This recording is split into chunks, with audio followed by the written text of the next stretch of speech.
Now it is my honor to introduce one of the eminent professors in liver transplantation in Egypt, Professor Hany Dabbous, and he will introduce to us his lecture about pregnancy and liver transplantation.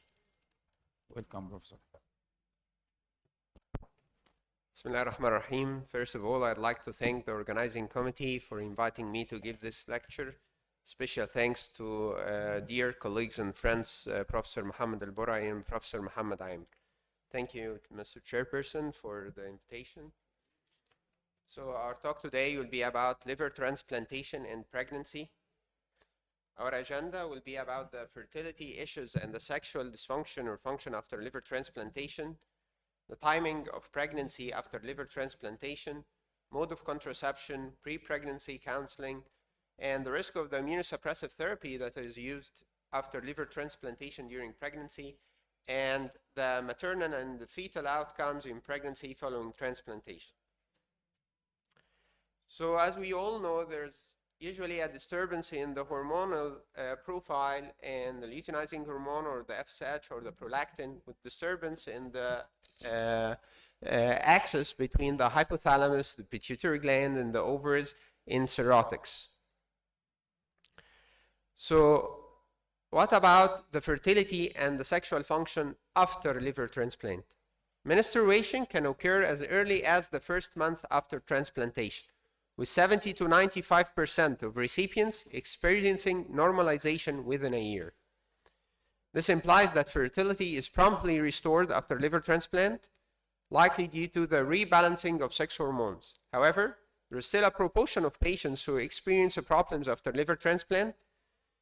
Those patients are usually having special factors like age, advanced age, social circumstances, drug side effects, and disturbances in sexual desire can all reduce the sexual activity.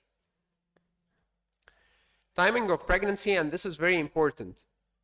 In those patients in whom fertility is restored, most experts would recommend waiting at least a year after transplant, and some centers even recommend 2 years after liver transplant.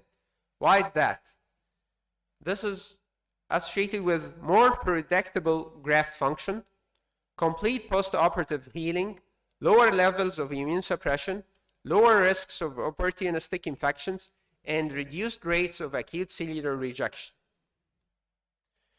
The National Transplantation Pregnancy Registry reported in 2009 that a transplant to conception interval of more than 2 years was associated with reduced rates of low birth weight, rejection, and graft loss.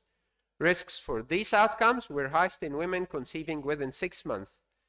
Additionally, there is a single center study reported only 1 successful live birth in 7 out of 38 pregnancies conceived within 12 months of liver transplant. Consequently, the authors recommend delaying conception for at least 2 years. Conception in the first year was associated with low birth weight, prematurity, and acute cellular rejection. Is there a special mode of contraception that you should recommend for patients after liver transplant? The ideal method is the barrier contraception. Although the American Society of Transplantation does not recommend the IUDs as first line of conception in transplant recipients, they say that it may increase the rate of infection. It remains an area of controversy because IUDs can be as effective approach in many women. In the UK, the medical eligibility criteria for contraceptive use recommends the use of progesterone-only therapies in organ transplant recipients. The most important another issue is that the risk of immune suppression during a pregnancy. What should you say to your patient who is going to get pregnant after liver transplant? Of course, all females are having fear that these medications may affect their fetus. The benefits of immune suppressive therapy to maintain adequate graft function during pregnancy usually outweigh the possible risks associated with fetal exposure. Stable doses of immune suppression before and during pregnancy are key in preventing problems in the mother as well as in the fetus. Maintenance of preconception immune suppression is generally recommended except for MMF or micronophthalate mofetil. Patients should ideally use 2 methods of contraception for at least 4 weeks before initiating the MMF, and during treatment, and for 12 weeks after. Steroids, 10% of the maternal corticosteroid dose reaches the fetus. Older studies suggested an association between corticosteroid use in the first trimester and cleft lip or palate abnormalities. Newer studies have not demonstrated evidence of teratogenicity, thereby establishing the safe use of corticosteroids during pregnancy. Prolonged or repeated administration of systemic corticosteroids during pregnancy may be associated with intrauterine growth retardation, although short courses in threatened preterm deliveries are likely to be safe.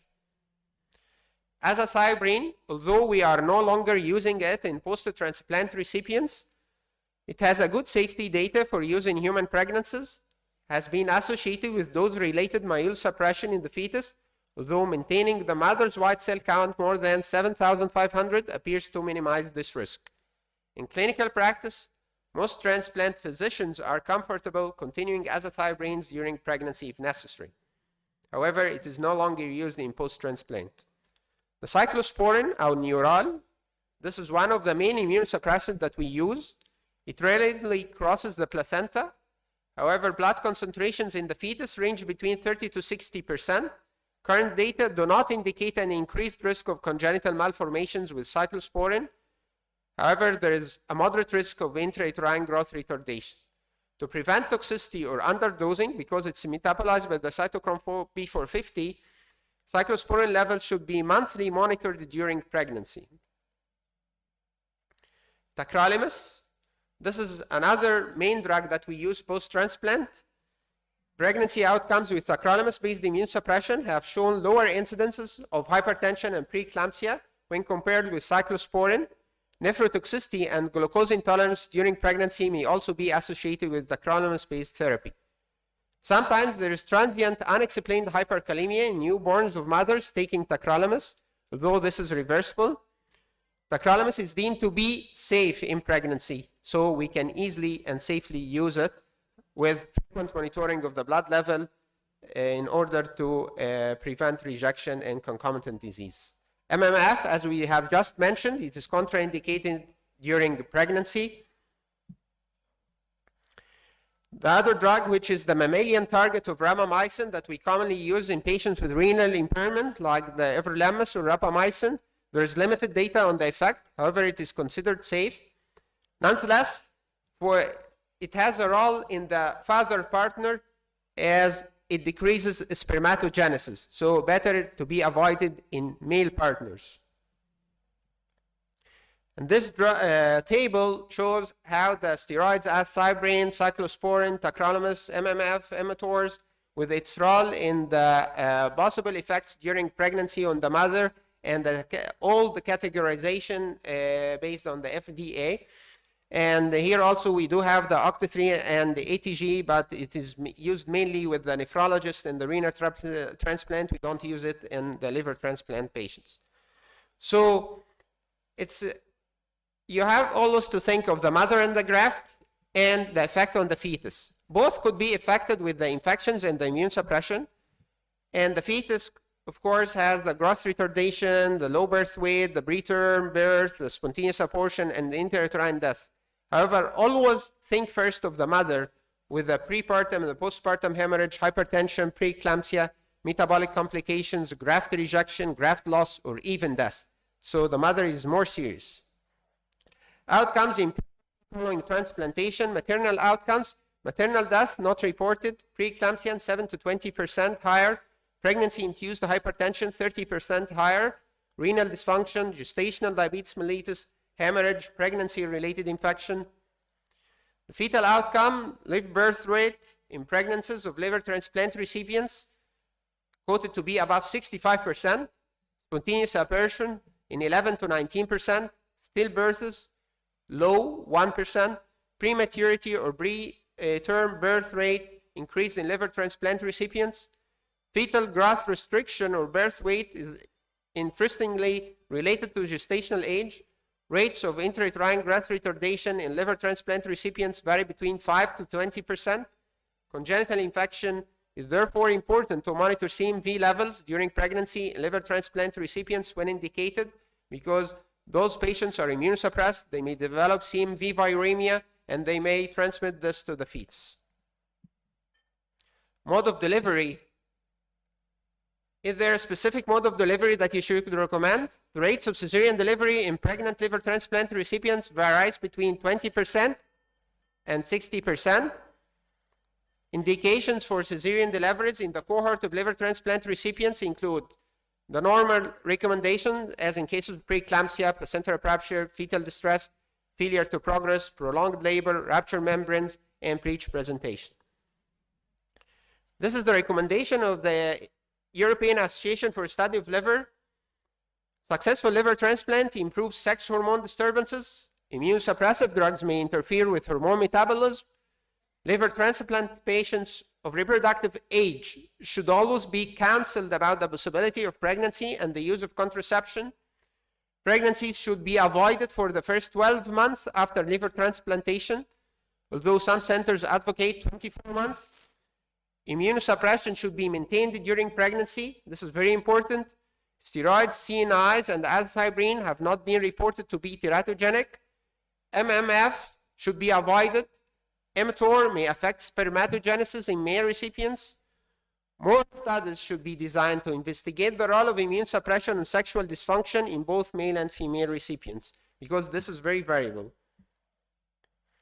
In conclusion, counseling of female transplant recipients wishing to become pregnant and supervision of a subsequent pregnancy requires expert discussion in a multidisciplinary setting between the hepatologist, the surgeon, and the OBGYN.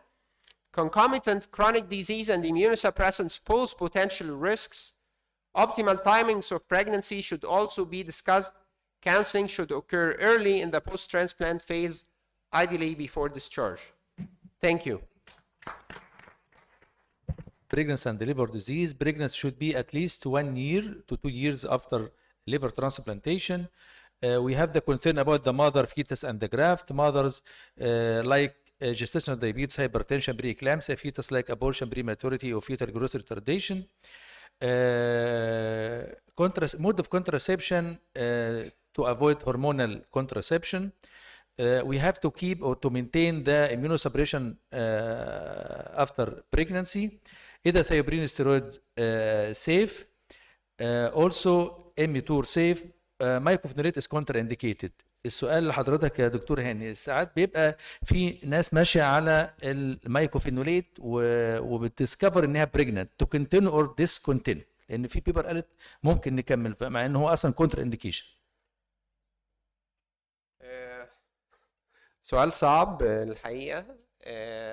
يمكن كانت حصلت ايفنت and the OB the obstetrician decided to terminate. Yes. اعتقد دكتور محمد بيه، اعتقد ودكتور هاني وفينا الكلام ان السيفست تاكروليمس. Yes. هو الكالسيوم انهبيتور زي ما الدكتور هاني قال السايكلوسبورين والتاكروليمس السيف، بس بشرط ان احنا بنعمل كلوز مونيتورنج افري مانث.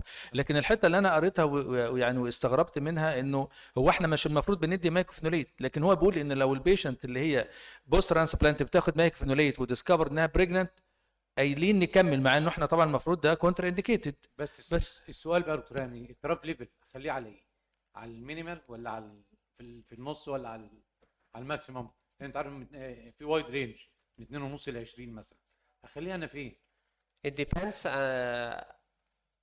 يعني for how long this patient have been transplanted. If it is early pregnancy, usually keep on the high side, usually around 8, from 6 to 8. Yes. But if she has been transplanted for more than 2 years, keep it around the low side, between 2 4. شكرا. هو السؤال بس لحضرتك تاني، يفضل ان احنا نكيب البيشنتس دول سبيشالي دورينج بريجنسي على الكالسيوم والفيتامين دي، ولا لازم في ايفيدنس في ان ممكن تبقى في هاي ريسك الاوسيبوروزس بالدكس مثلا او حاجه؟ واحنا الحقيقه routinely we keep all patients post transplant on calcium and vitamin D because we noticed that there is a significant risk of osteoporosis and osteopenia post transplant. So we keep all our patients, whether they are pregnant or not, on calcium and vitamin D. Any questions from the audience? اتفضل يا حضرتك. شكرا دكتور هاني. اتفضل حضرتك. اتفضل chair persons بقى introduce the next speaker please.